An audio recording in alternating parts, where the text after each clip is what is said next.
I will arise and go now, go to Innisfree, and a small cabin build there of clay and wattles made. 9 bean rows will I have there, and a hive for the honey bee, and I live alone in the bee loud glade. And I shall have some peace there, for peace comes dropping slow, dropping from the vales of morning to where the cricket sings. There midnight's all a glimmer, the noon's a purple glow, and the evening is full of the linnet's wings. So I will arise and go now, for always night and day I can hear lake water lapping with low sounds by the shore. While I stand on the roadway or on the pavement grey, I can still hear it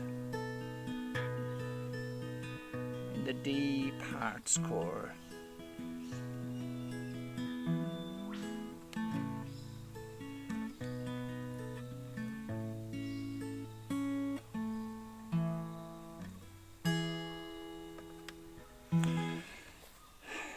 That was a little poem by William Butler Yeats called Isle of Innisfree.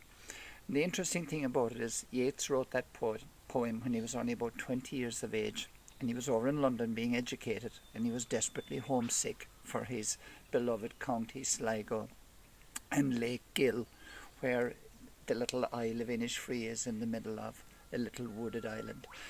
He and his parents used to spend all of his summers there as a child, and he totally loved it. It meant complete bliss and nature to Yeats. But now he found himself at the age of 19 or 20 over in London in what he called the grey streets and the grey weather and the grey walls, and it was like as if all the colour and the beauty had leached out of his life, and he was so desperately homesick. And he was walking up the street one day going back to his digs. There's an audio of him talking about this, about the writing of that little wee poem.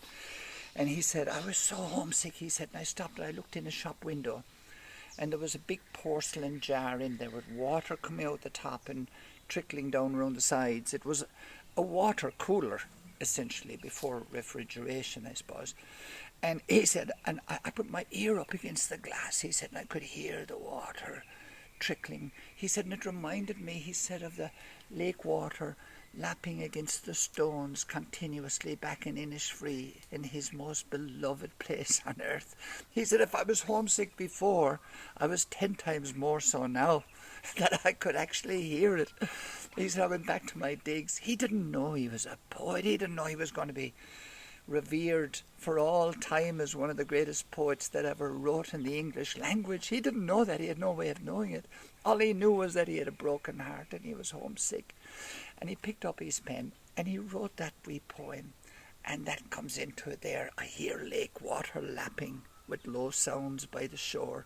While I stand on the roadway or on the pavement grey, I can still hear it in the deep heart's core. Isle of Innisfree by William Butler Yeats. Thank you for joining me, and I'll see you next week. Thanks again.